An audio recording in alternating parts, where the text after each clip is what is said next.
I'm Tyson, welcome. Hello there. Today's video, I know it's gonna be a little different, but I promise I'll still tie it up to Age of Empires 2. So I've been playing Age of Empires 2 since I was a little kid, and one of my earliest childhood memories comes from Mongol campaign. The Promise, the fifth campaign, in fact. And this campaign had something really special to me because I vividly remember the Bohemian army. There is something truly special in the Age of Empires 2 campaigns, but this one specifically just caught my attention because in the original game, and believe me, I have played this campaign over and over, perhaps 200 times at least, and it's quite interesting because in replaying this campaign so much, I kinda started to ask some questions about it. To be specific, I asked the questions about the enemy civilizations in this particular campaign. So Poland kinda makes sense to me because, well, they were God, but in the other campaigns they were also portrayed as God, even in the Barbarossa campaign. So I was quite okay with it and didn't ask too much questions about it.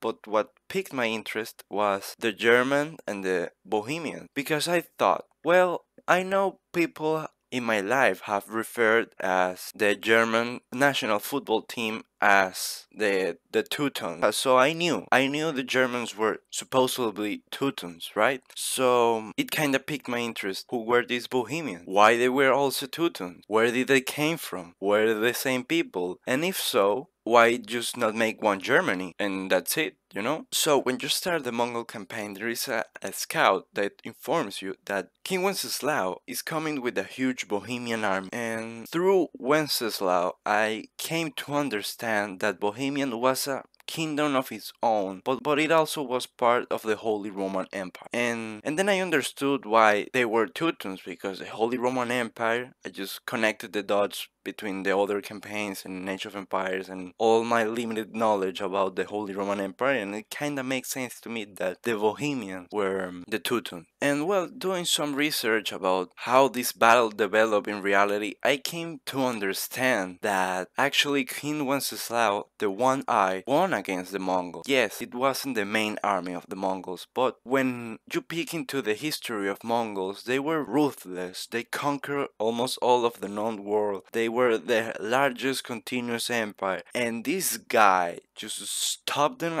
at their peak easily. Yes, it wasn't the main army, but he destroyed what came to Bohemia. So I was hooked. I was researching about these Bohemian kings. What were their position? What were their history? It came to my understanding that Bohemian was still existing, but not like I imagined. Bohemia was a part of the Czech Republic, a place literally never heard someone talk about. So it was so mysterious to me. I have invested hours in this already. I have spent plenty of time looking for who these Bohemian guys were, and they were these such people that I still had no clue who they were.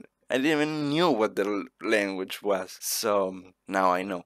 And this is quite an odd route to came to know what the Czech Republic is and their history, but I was so hooked with this Wenceslao, the One-Eyed, how he bring his kingdom to a new height, and what came through a revelation to me that this guy was like an average king for this Bohemian. Bohemia has even greater king, even greater conquerors, and although I gotta say that this Wenceslao guy, he make the Brno city. I've never been to Brno, but I think people just don't talk enough about Brno. They are just Prague, Prague, Prague. And I think Brno is actually quite interesting, and it's the second largest city of the Czech Republic. And this guy just founded it. I think it's quite cool.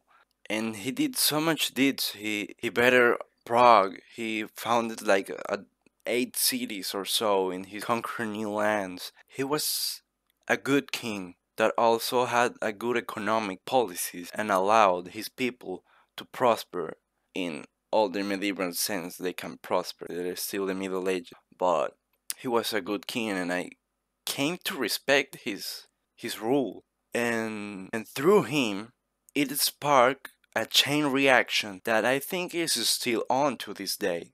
and I learned a lot of such history, how they like to throw people out of the balcony, how one of their kings became the Holy Roman Emperor in Charles IV, and it was quite an important figure that also ruled well. And this was all within the Holy Roman Empire, and I came to understand that they were important, that they were a meaningful, impactful territory and people and culture. And it was very odd to me because when I mentioned Bohemian to the people I know, like literally no one had a clue. So in a way, they faded away, and I don't want to tell you all their history and stuff because I won't. I'm not a historian, but the thing I will tell you is that their history is quite interesting, and thanks to Age of Empires 2, I'm basically learning a new language. I'm not saying that it is the only reason, but the thing that started it all was definitely those Bohemian paladins coming out of the gate and having this massive fight against castles. And when I was a kid,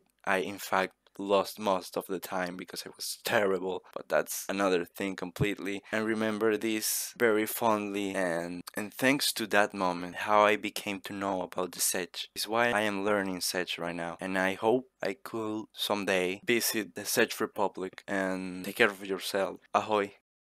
Please subscribe, like this video, and share it. Thanks.